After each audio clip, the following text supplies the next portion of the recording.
I league started Righteous Fire Jugg, cause I wanted to make something super tanky that can do all content and has a great top end.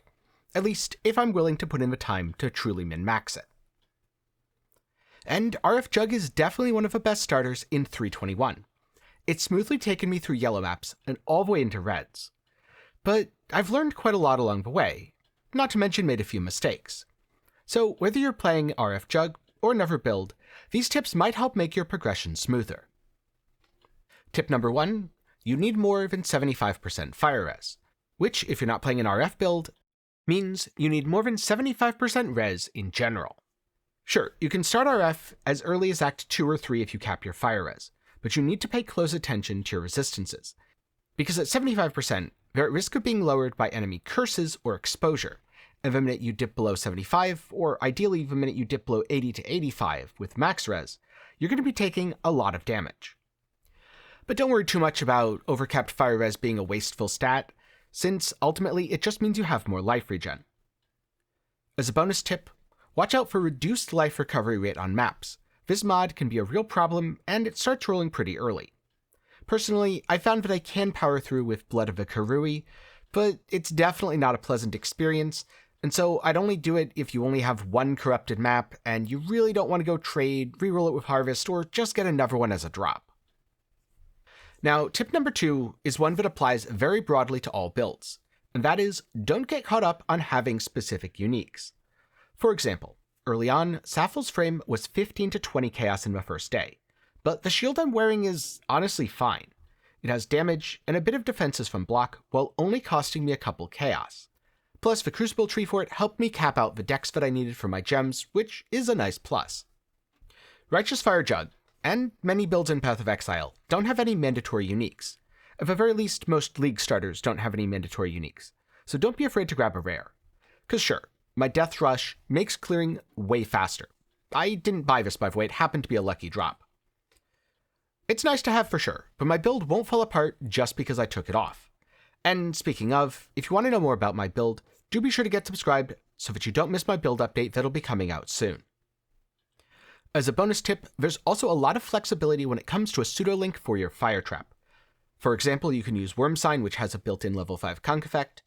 Elder Helmets give either conk effect or burning damage support, and Shaper Helmets or Shaper Gloves give trap and mine damage support.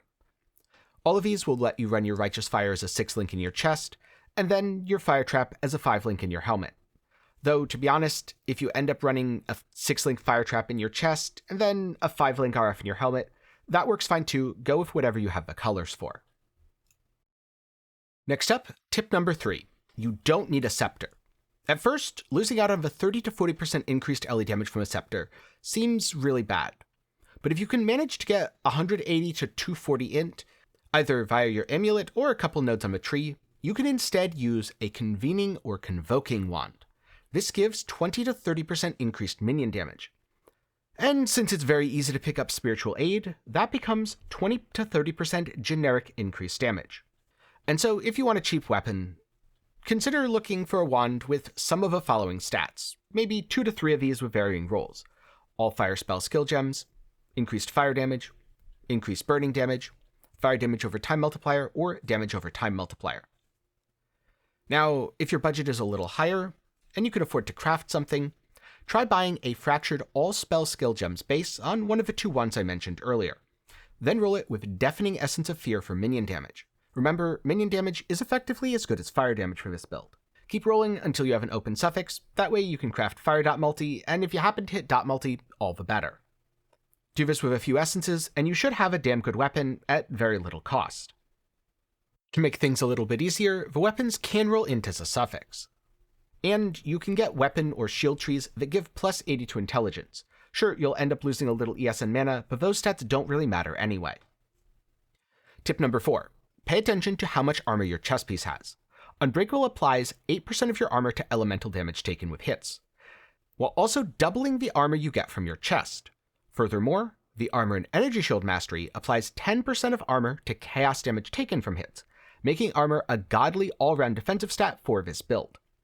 In high damage situations, Untiring regenerates 1.5% of a physical damage prevented from hits, So the more armor you have, the more phase you're going to mitigate, the more LE you're going to mitigate, and the more chaos you're going to mitigate. Try to get 1,000 plus armor on your chest piece. Good armor on your chest is going to make you way tankier than a bad life roll, plus it's better to have no life roll than a bad life roll, so that you're going to use the mastery that gives you 15% increased maximum life if you have no life modifiers on your chest piece. The life rolls in this case apply to flat life, hybrid life, and also life regeneration. As a bonus tip, for 1 point you can also pick up the Divine Shield node to regenerate energy shield based on phys damage prevented, which doesn't do that much, but it certainly helps in high damage situations. And last but not least, it's really important to get Chaos Res. The build is super tanky when you finish it out, but as you're gearing up, it's easy to be lured into a false sense of security. And negative 60% Chaos Res is an absolute no-go, especially because Crucible enemies deal high amounts of chaos damage, and are generally scary enough that they make the original Archnem rares look like pushovers. Plus keep in mind, having 10% of your armor applied to chaos damage is great, until your armor's completely overwhelmed because you're taking 6.4 times the intended chaos damage. So be sure to get Chaos Res on a couple pieces of gear as early as you can. Maybe roll something with an Essence of Envy, or use the Elemental and Chaos Hybrid Res suffix from Betrayal. This will go a long way in helping you survive chaos damage. Dots and Poison aren't quite as big of a deal since this build has monstrous regen, but chaos hits, especially from Chaos Weaver or Crucible enemies, will be a legitimate issue if left unchecked. As a quick bonus for anyone who happens to be playing the Inquisitor version of this build, you can also quite easily pick up an Energy Shield Mastery so that 30% of chaos damage is applied to your Energy Shield rather than all going directly to your life. I strongly suggest you grab this as it will make you feel much tankier. And so those are the 5 things I've learned by starting RF Jugg. In general, many of these apply to all League starters or maybe even all builds in Path of Exile. After all, having overcapped res is generally a good idea. You shouldn't get hung up on specific uniques, especially early on, and even in the endgame, if you can find a way to replace the item effect, then you don't need it. You could always use a rare instead.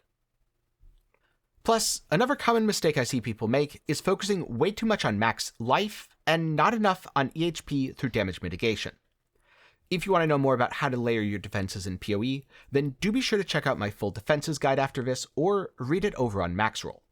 Link will be down in the description. And again, chaos damage is more common than ever, so you should absolutely be capping your Chaos Res.